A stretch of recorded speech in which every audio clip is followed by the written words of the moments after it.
Hello everyone, இன்னைக்கு நம்ம computer architecture வந்து கேட்ச் மேப்பிங் பற்றி பார்க்க போகிறோம். ஸோ கேட்ச் மெமரிங்கிறது ஒரு ஸ்மால் மெமரி, மெயின் மெமரியை விட கொஞ்சம் ஸ்மாலர் இன் சைஸில் இருக்கும். ஸோ இப்போ வந்து நான் வந்து கேட்ச் மேப்பிங்னா என்னென்னா, உங்களுக்கு வந்து மெயின் மெமரியில் இருக்கிற பிளாக்கை எப்படி கேட்சில் வந்து நான் வந்து அசைன் பண்ணுறது. ஸோ மெயின் மெமரியில் இருக்க அப்படியே அந்த பிளாக்கை எப்படி கேட்சில் வந்து நான் கொண்டு வரது. அதுக்கு பார்த்தீங்கன்னா எனக்கு கேட்ச் மேப்பிங்கில் பார்த்தீங்கன்னா 3 டெக்னிக்ஸ் இருக்குது, 3 டைப்ஸ் இருக்குது. ஃபர்ஸ்ட் பார்த்தீங்கன்னா டைரக்ட் மேப்பிங். ஸோ இதில் பார்த்துக்கோங்க, உங்களுக்கு மெயின் மெமரி பிளாக் இந்த சைடு இருக்கு, தென் கேட்ச் மெமரி இங்கே இருக்கு. ஸோ இங்கே ஒவ்வொரு பிளாக்குக்கும் அதுக்குன்னு தனிப்பட்ட ஒரு கேட்ச் லைன்.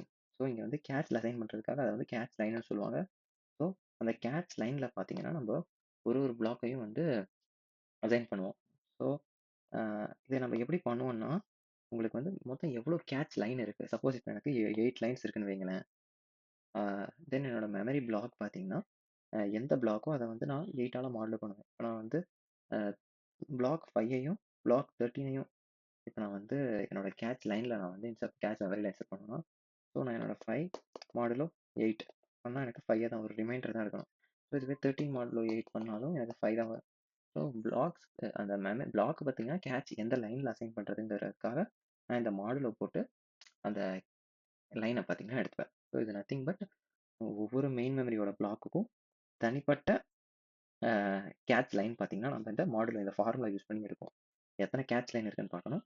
அதுலேருந்து எந்த பிளாக்கோ அந்த பிளாக்கோட நம்பர் டிவைடட் பை எவ்வளோ அந்த கேட்ச் லைன், அதோட பண்ணிங்கன்னா உங்களுக்கு ஆன்சர் வருது. ஸோ இதில் வந்து என்ன உங்களுக்கு கான்ஃப்ளிக்ட்னா நிறையா கொலிஷன் ஆகும். ஸோ கேட்ச் வந்து சில டைம் டேட்டாஸ்லாம் அவ்வளோ கிடைக்காது.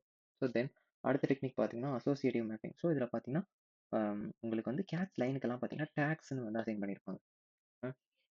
ஸோ இந்த மெயின் மெமரியில் இருக்கிற இந்த பிளாக்ஸ் பார்த்தீங்கன்னா எந்த லைனில் வேணாலும் அதனால் வந்து பார்த்தீங்கன்னா போய் உட்காந்துக்க முடியும். ஸோ ஃபுல் ஃப்ரீடம் வந்து எங்கே வேணால் இருக்கலாம். ஸோ உங்களோட மெயின் மெமரியோட பிளாக் அதுதான் பார்த்தீங்கன்னா இந்த அசோசியேட்டிவ் மேப். ஸோ ஒரு கேட்ச் லைனுக்கும் எனக்கு டேக்ஸாக கொடுத்துருப்பாங்க.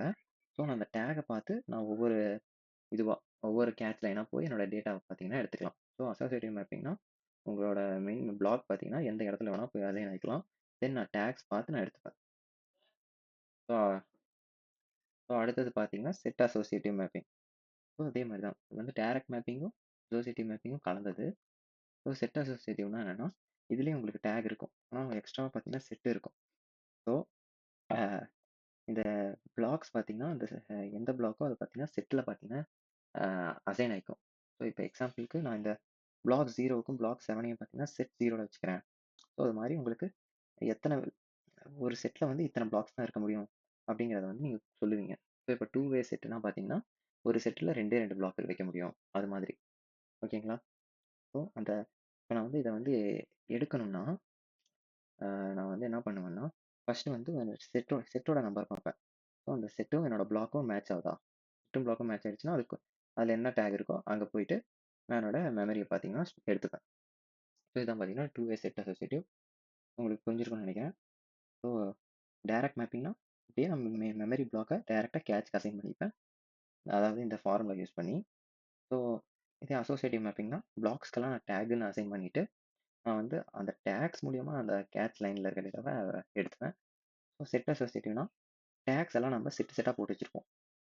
ஸோ ஃபஸ்ட் செட்டை செக் பண்ணிட்டு அதுக்கப்புறம் டேக்ஸ் போய் பார்ப்பேன். ஸோ இதில் என்ன பெனிஃபிட்னா இதே அசோசியேட்டிவ்ல உங்களுக்கு பார்த்தீங்கன்னா டைம் ரொம்ப நேரம் எடுக்கும். ஃபுல் கேட்ச் லைனையும் செக் பண்ணி தான் உங்களுக்கு டேட்டா எங்கே இருக்குன்னு பார்க்கும்.